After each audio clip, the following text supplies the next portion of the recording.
Maximize your potential and focus on your performance. Look into your future and power up your purpose.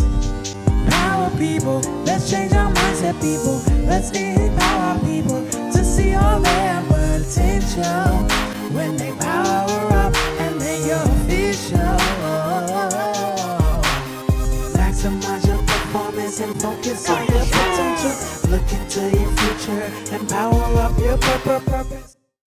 Welcome to Power Up, where we maximize your potential. This is the place where innovation meets transformation, and you have one goal. And that's to power up. We are so excited to be here on EM-Spire magazine and DreamSpireTV, where we have an opportunity to share with you, with our guests, their business practices, their expertise. And we are so excited because today is special. And so come back after this commercial break.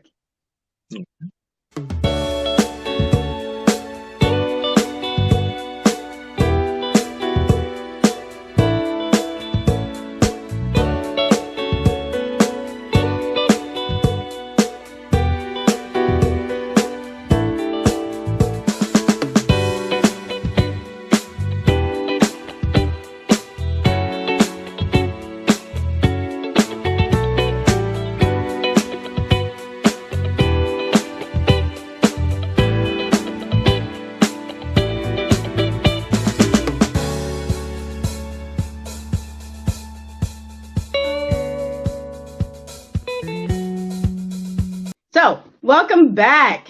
Thank you for joining us today on Power Up, Maximize Your Potential, where innovation meets transformation. Today is a special day because we are in episode 2. So this is the second time that Eric and I have got together, and we have had a lot of fun. Our first guest last week was amazing. So definitely go to DreamSpire TV's YouTube on DreamSpire TV, and you can see last week's episode. So this week, guess what? You get to learn about the hosts. We actually get to learn. Yes, you didn't know that, did you? Yes, you did. You actually get to learn about who your hosts are and what is it that we do with businesses, because we're excited to be able to bring other businesses to you. And so we want you to know what we do. So, Mr. Eric Williamson, how are you? I'm doing great. We had a great first week, and I think this interview right here is just so timely. I mean, we get to put each other on the hot seat, interview each other, let the audience get to know a little bit about us. So, this is great. I'm glad to be with you again. Awesome. And you said hot seat, so that means I have to go to my other list of questions. Oh, I opened my mouth too early. I should have kept quiet on that one. Just nodded. Yes, exactly. Well, you know what? Let me tell you a little bit about Eric. Eric is the president and CEO of Tailored Training Solutions. Where literally, you focus on teaching, coaching, motivating in all of the sectors, the private sector, the public sector, nonprofit, as well as colleges and universities. And your premise is built on relationships. Yeah, that's and right. I have to say this before you get started because no one knows this. So Eric and I actually got together because of staying connected and because of a relationship that we actually built upon. And that's how we got here today because, gosh, when COVID first started in March, I was interviewing authors and we talked about your book, How to Work with Jerk. And that's how we met. Right. And who would have thought, here we are again. Now we're hosting. It's crazy, right? It's crazy. I mean, through some mutual connections, we were able to meet. And I had a great time, on your show, the Authors Lounge. I mean, it was great. I mean, you were such a great host. And, who knew that, months later, we'd be working together as hosts of the Power Up show. I mean, it's amazing where relationships take you, right? Exactly. And you talk a lot about building relationships with people in all facets, and especially now, because we're in this COVID-19 environment and we're talking about social distancing, we're talking about remote working, we're talking about leaders that are not in the same vicinity as their teammates, their team members. And so talk to us about that, Eric. What is that? How do you help people in this relationship building during COVID? Yeah, so that's such a great question. And first of all, I think we underestimate the power of relationships. I think we kind of take it for granted. I mean, when we meet people, it's like, oh yeah, I met this person, but we don't really kind of look back and reflect just how important that moment was, right? Because it changes who you are, depending on that kind of relationship. And just if I could just add one thing before I talk about COVID, even before COVID, I thought that there was a relationship issue, with different types of organizations. I'll just quickly tell you my story. When I first started working for an organization several years ago, I was this close to being fired.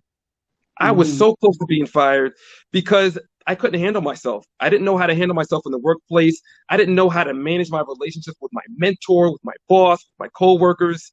And, I was kind of isolated. And I learned from that relationships are essential for everyone, because if you can't build relationships, you can't learn. And you don't have the ability to leverage other people's insights and perspectives.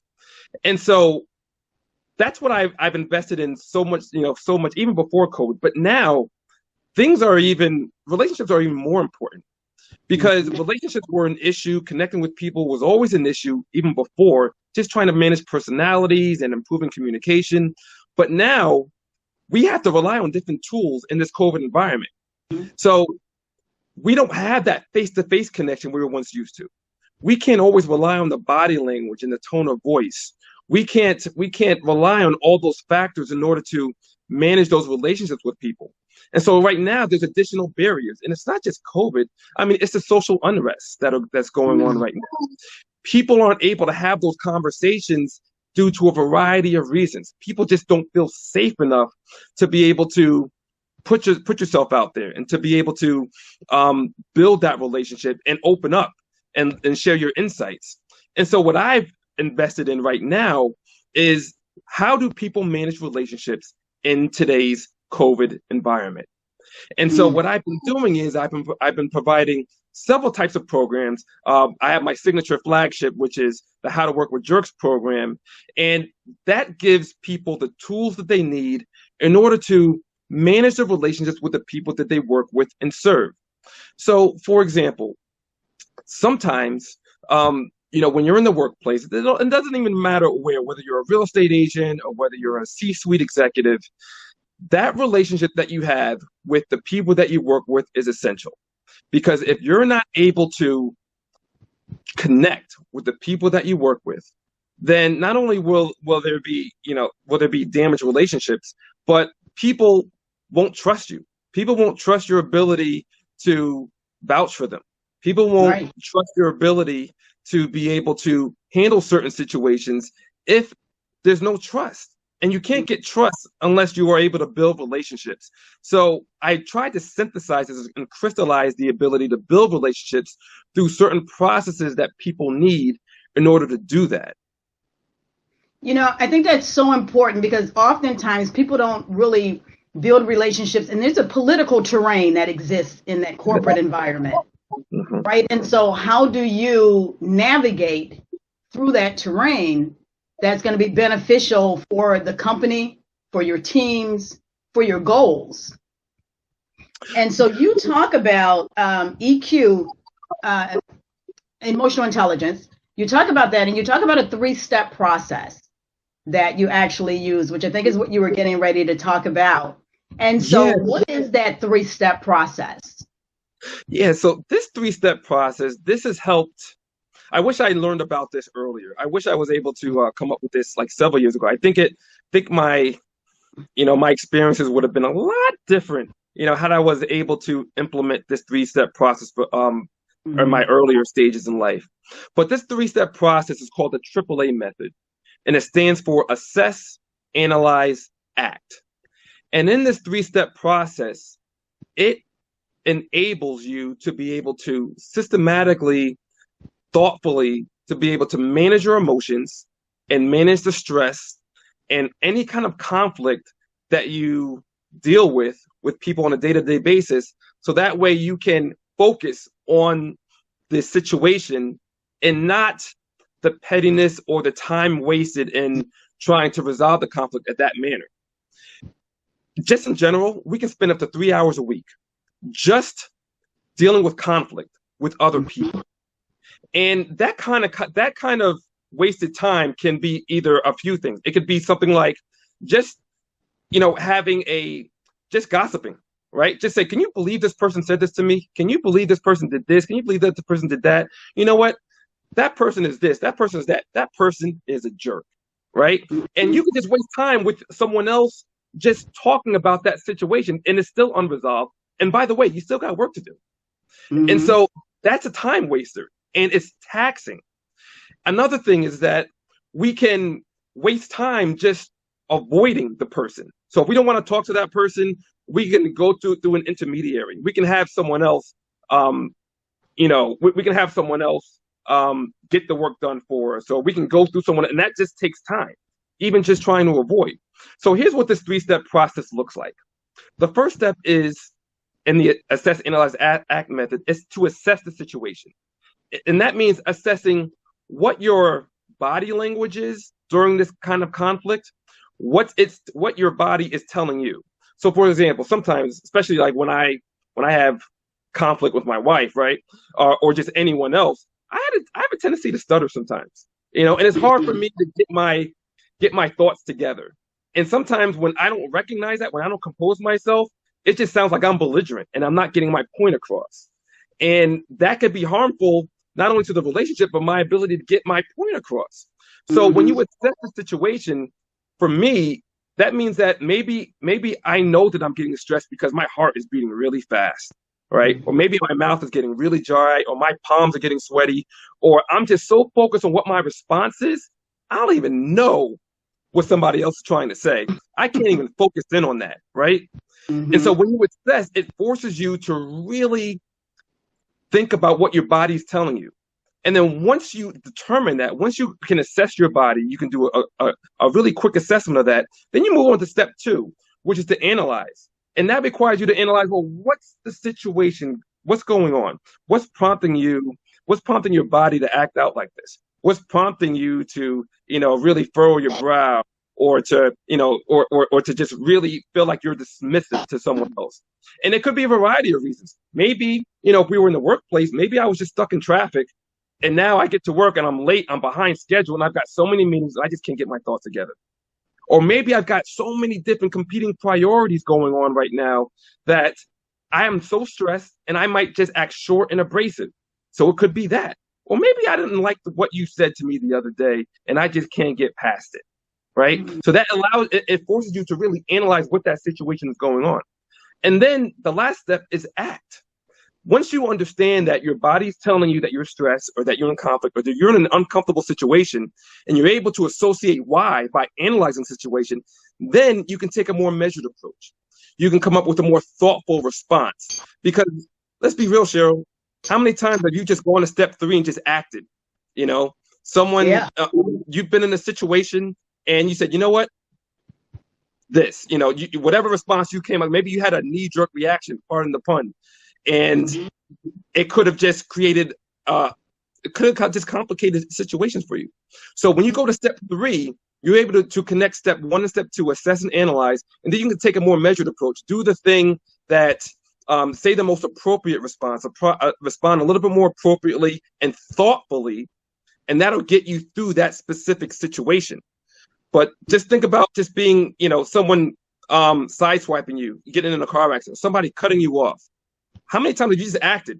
You've done something that probably not appropriate to share. Right. If you got little kids in the car, it's like, turn your head. Right. But you just made situations worse because you didn't assess and analyze. So that's what that 3-step process is. And the only way it works is through consciously practicing it and making sure that you continuously think about assess, analyze, act. So sometimes you just got to stop and pause. All right. And think about, how do I want to respond to this person? I think with that too, which is so appropriate, is that it has to be consistent, right? So if you practice the law of consistency, then it gets to be to where it's just how you now act. Right. And you've changed your habit. And so when you change the habit, then you have a different result. Exactly. Exactly. I'm with And you. I get you. I'm right there. I just want to add one more thing about it too. I mean, just sometimes we feel compelled to just respond immediately, right? Whether an email or whether face to face. And it's seldom that we use this opportunity to say, you know what, I'll get back to you. Or, you know what, I need a moment. We don't always say that because we feel compelled that we have to come up with that response, but there's no pressure. There's no one saying, you know, you have to beat the clock right now, right? There's nothing like that. So sometimes you just need a moment to get your thoughts together to assess, analyze, and then act. So that way you can put your best foot forward and keep the conversation focused and productive. That's amazing. I think that's something that everybody should be able to partake in, you know, when you go beyond leaders, but just think about people in general. Right. You know, how do we deal with conflict resolution? How do we deal with, you know, to your point, right? Just taking a moment and saying, you know what, I can't have this conversation right now. Right.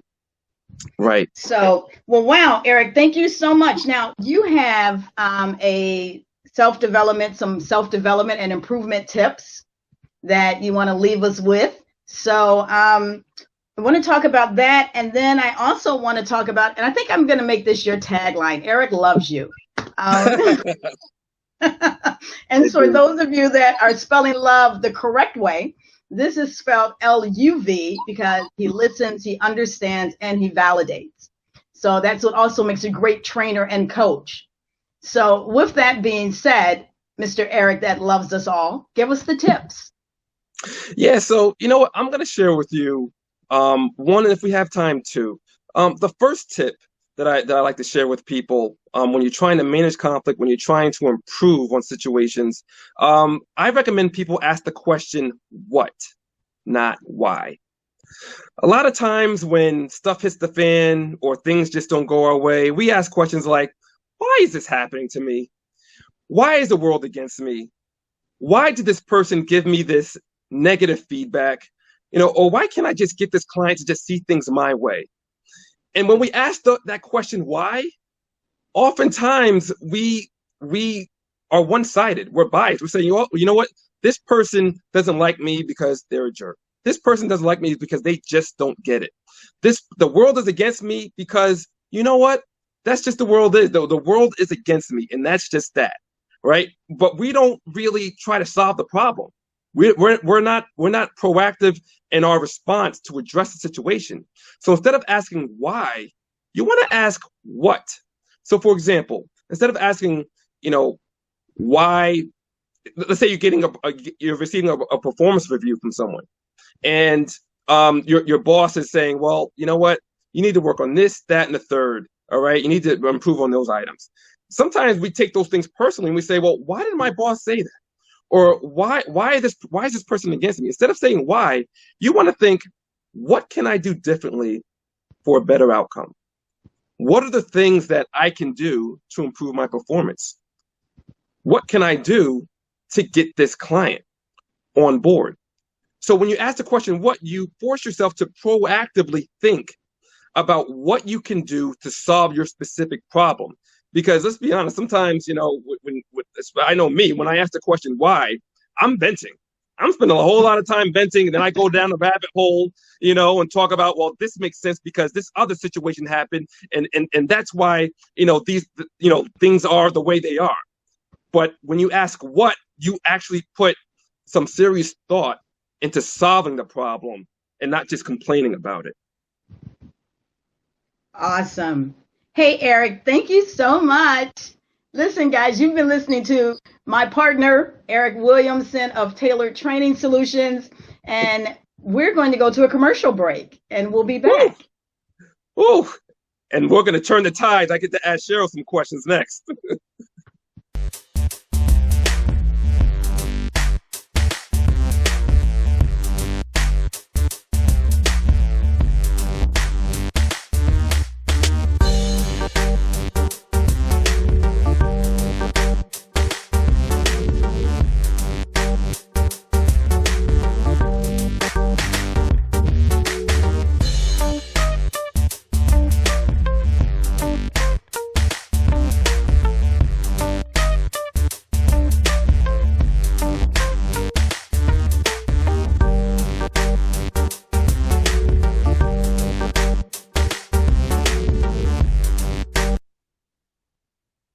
Well, welcome back. Thank you so much for joining us on Maximize Your Potential and our Power Up show here on EM-Spire Magazine, DreamSpireTV. I am now in the hot seat, so I'm shivering here. So go ahead, Mr. Williamson. Let me have it. Oh, Cheryl. So we I appreciate the fact that we've got to know each other over these last several months. And you are an inspiration to a lot of people. You are the Chief Learning Officer, the president of Rise and Shine. And I know your focus is a lot on servant leadership. And I hear the term leadership all the time. I hear that, you got to be able to lead in today's uncertain times. We need great leaders. We need this, we need that. But you specifically focus in on servant leadership. And if you can just talk about your story, share your story about servant leadership and why it's so important, especially right now. I'd love to hear your perspective on that. A couple of things. Servant leadership to me is so important because oftentimes you have leaders that we say lead from the ivory tower, right? Yeah. And so they're sitting there saying, these are the things that I want to have done. These are the things that we should do. And when you lead in that fashion and you're not taking into consideration the people, you're not taking into consideration those other individuals that are involved, then what you're doing is you're not allowing them the ability to grow, develop, and empower. Yeah. Because that's what a servant leader does. A servant leader, they empower individuals, they inspire individuals, they allow them to develop so that they can get to the next stage that they want to get to. And I remember when I first took the role as a regional director, and I was great in my career, stellar performance, gotten all kinds of awards, but had never led a team. But I was actually able to train people how to do the job, but I never led a team, which was like night and day, right? It is totally different. And so what I learned is that when you have the ability to be a participatory leader, and when we talk about servant leadership, I look at it in 4 different factors, right? The first one is that you have to have self-respect, self-reflection. So in other words, what are your core values? We talk about companies' core values all the time, right? But as a leader, what are your core values? What are those things that when you stray left or right, it takes you true north? So you're continuously moving forward. What are those things that will ground you? The second thing that a servant leader needs to have is balance and perspective, right? The ability to look at things from other angles. I always call it using that third lens, where you to look at it from someone else's viewpoint and go, okay, wait a second, let me at least listen. And sometimes you have a leader that will come into the room and say, okay, this is our issue, this is our solution, how are we going to fix it? Well, that delineates people from having creative ideas. And it disallows them to be able to be a part of the process. So being able to listen to different ideas and gain perspective from other people allows you to be able to make better decisions. The other one is to have true self-confidence. We have to understand that there are things that we just don't know. Because you're a leader doesn't mean that you are the know-all of all things. And that's okay. But that's where you have the ability to have feedback. That's where you have the ability to, understand that you are still gaining. I always like to tell people we are constantly becoming who we are meant to be. So there's a continuous improvement policy there. Yeah. And then the final piece is genuine humility. We got to be able to say, you know what, I was not always a leader and I get it, but let's have some fun. What's wrong with bringing fun back into the workplace where people come in and they're happy to be there and they're smiling. So when they're working with a jerk, they can go, hey, I'm okay with it. Yeah. Have something to laugh at. Sometimes, I was always taught that leaders are to bring energy into the room and they're not supposed to zap energy out of the room. Right. And so that's one of the reasons why I focus on servant leadership, is just because it's such an important facet of growth and empowerment to other people that goes far beyond that individual that's labeled as the leader. Right. That's really interesting. I mean, you said a lot. You shared some really good tips, facets of servant leadership, and a couple things stuck out to me, especially about the values part. That leaders need to make sure that they understand what their core values are. And what do you think about about employees understanding what their values are as well? Do you think that should be reciprocated? Do you think that servant leaders and the people that they lead, they need to share the same values, or do you think they need to be aware of each other's values? So here's what I think, and this kind of segues into a program that we have now. We spend so much time segmenting trainings. You get this particular training because you're in this particular level. You get this particular training because you're at this particular level. And then typically what happens, Eric, is you have someone that's been off-site for 4 days. They've been on this fabulous retreat, and they come back and they speak a different language now. They've got new language that they now have to teach people. Right. And oftentimes, because you might not have grasped it all, there might be some missing pieces, or, there's just elements that you just weren't able to make transferable so that people can understand what this new language is. Because then that transforms the culture of a company also, is this language that we speak. So when you train people, individuals, right, where everybody gets a training that is unique to them, but it gives you the same commonalities. So our program is called LEAD, and it stands for Loyalty to Self, Energy to Perform, Attitude for Excellence, and Determination to Succeed. And it's literally a experience where it's a journey to self, because what we want is for individuals to understand that just like there's a process improvement plan that we operate in every day at work, right? So if you think about this process improvement plan, what does it do? Well, it's based to improve quality, eliminates your waste, it allows for efficiency, right? And it allows the customers to be able to get what they want at a reasonable cost.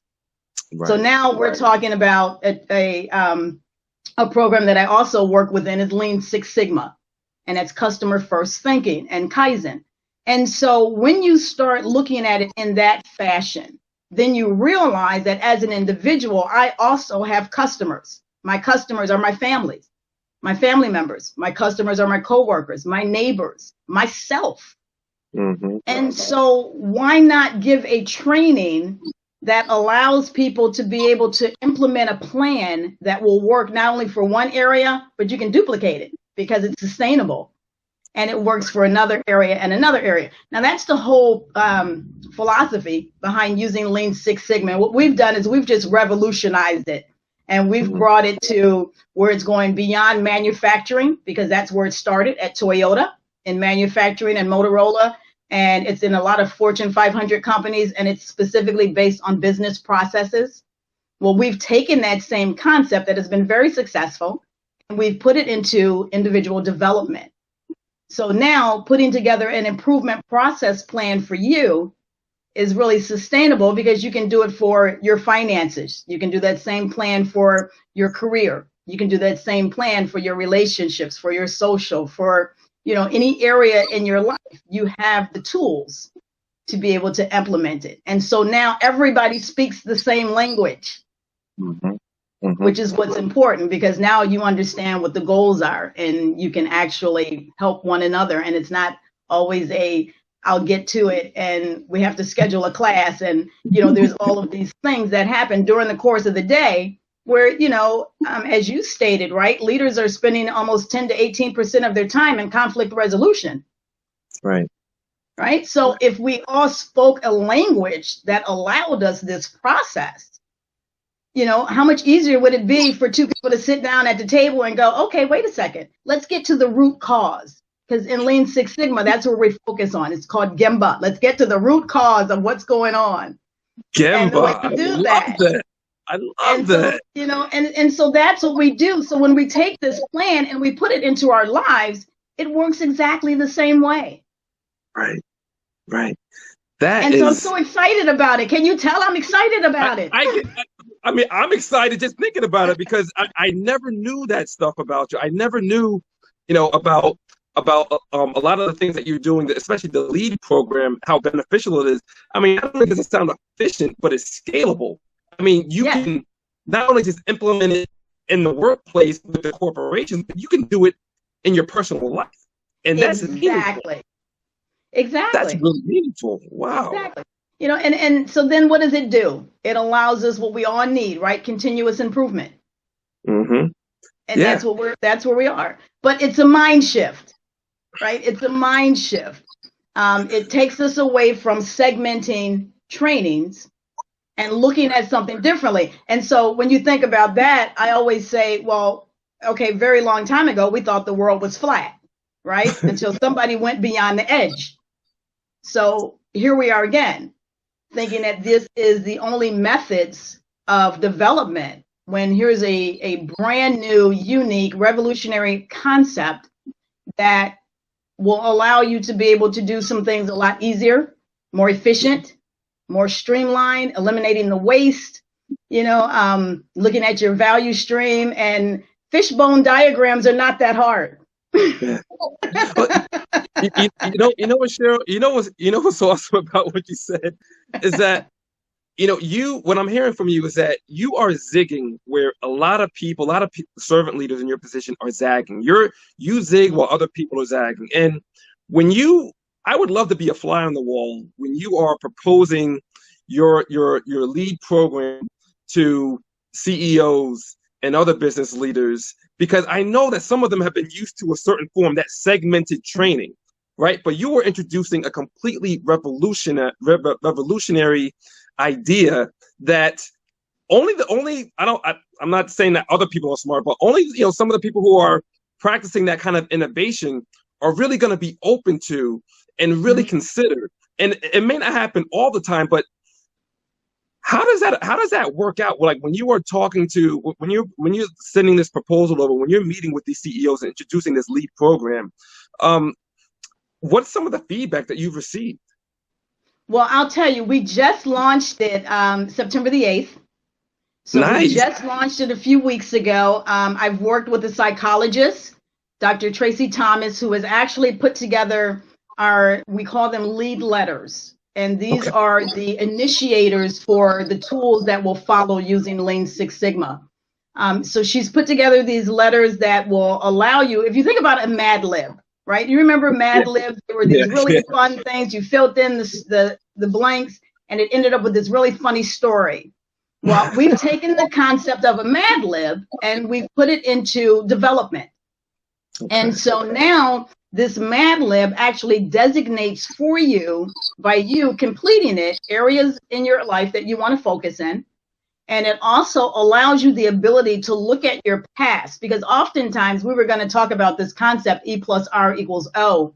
And oftentimes what happens is we allow our past to stop us from moving forward, right? That's pretty simplistic. It's typically what happens. And so when you have the ability to close it out, when you have the ability to say, look, I've had some incompletes, I've had some messes, I've had some misses, I've had some basketball games I couldn't attend, some anniversaries I forgot about, some birthdays I couldn't remember. When you have the ability to say, okay, it happened and I forgive myself, now I can move forward, because without that, we carry that with us. And so when you talk about the formula, right, E plus R equals O, you're talking about your event plus your response equaling the outcome. Okay. What do you have control over? You can't change the event. You can't change the economy. You can't change the weather. You can't change your jerks that are bosses and coworkers. True. You want a different outcome. So the only element that you can change is the R factor, and that's your response. Okay. So when you talk about employees having a different training, everybody should be held to being 100% responsible for their results. Right. And so how do you do that? Well, you give them a process plan that they can adapt to any area of their life. So now, they're continuously developing, you're continuously developing, we're all growing And although it seems like, pie in the sky, let's bring out the flower power and all of that, when you literally think about the statistics that are behind it, then you see where this makes a lot of sense. Right. So yes, it is a mind shift. It is truly a mind shift. But I also know that things don't happen by people doing the same thing over and over and over again. And I wanted to do something that was just different, something that would help people in a different way. And so at Rise and Shine, that's what we've done. And so we're really excited about this. I also have a partner that has a transformational platform that allows you to stay in touch with us. It actually allows you to rate yourself and have others rate you on how well you've done for a period of time. So that gives us something to be able to benchmark. And so, when you think about the DISC assessments and Myers-Briggs assessments, everybody that takes them, they end up with one conclusion. I already knew that. Right. Like, yeah, that makes sense. Of course, that's what I am. Of course, I'm this. Yeah, right. Yeah, right. Exactly. I already knew I was a dominant communicator. I already knew I was a controlling communicator. I just didn't admit it, but I knew it. Right.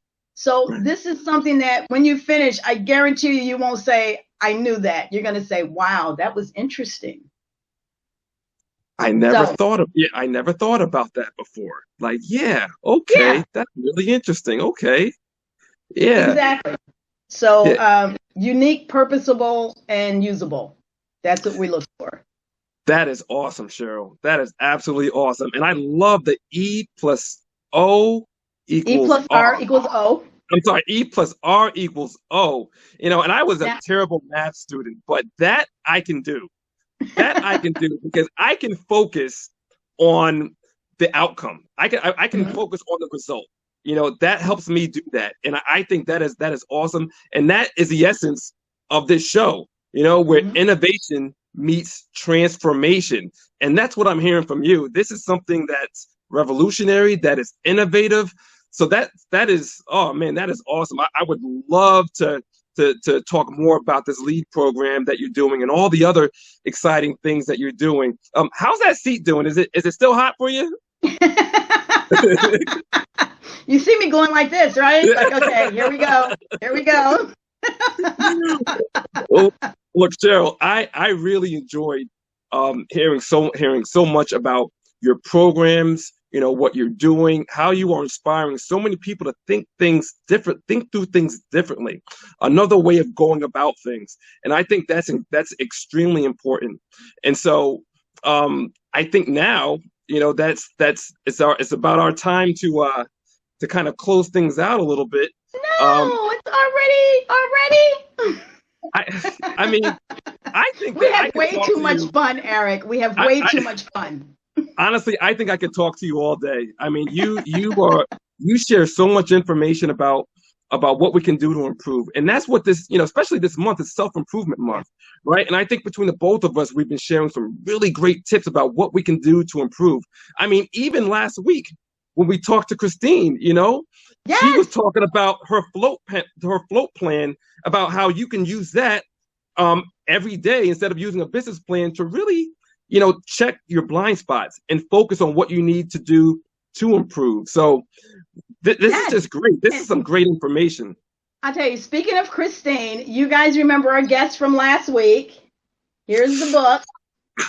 Yes, right? Get that copy. Like this. There it is. It's actually, you have it now. You have it now. Oh, this way. So she sent us multiple copies of this book. So we are going to be able to share the book with you. And then remember, she also allowed the viewers to be able to join her program at a discounted fee. So definitely check out that video from last week so that you can check out Miss Christine Paracas. Hey, Eric, it has been a blast. I'll tell you, we are so excited about this show. We want you guys to share this. We want you to invite others. Definitely join us every Tuesday at 6:30 Eastern Standard Time. And I don't know who we're going to have next. I mean, we have so many guests that are actually coming up. We're not even going to share them until we share them. Yeah, yeah. Well, we are going to be sharing that. I'm sharing that, making the announcements on social media. We want to be able to interact with you, to engage with you. So if you have, some feedback to share, if you have, a pending question about what's going on in your profession, this is the source. This is the source to help you power up, to give you the tools that you need to improve yourself. This is the Power Up Show, right? Where you Absolutely. maximize You your are potential. absolutely right. You know? And we got to get out of here because it's time for another show. Yeah, you're right. You're right. We are glad that you all joined us for this Power Up show where innovation meets transformation. And you have one goal. What's that, Cheryl? That is to power up right here on EM-Spire Magazine and DreamSpireTV. Thank you so much for joining us. Have an amazing time. Bye, Eric. Bye-bye, Because Eric Cheryl. loves you. Eric loves you. That's right. We'll see you next week.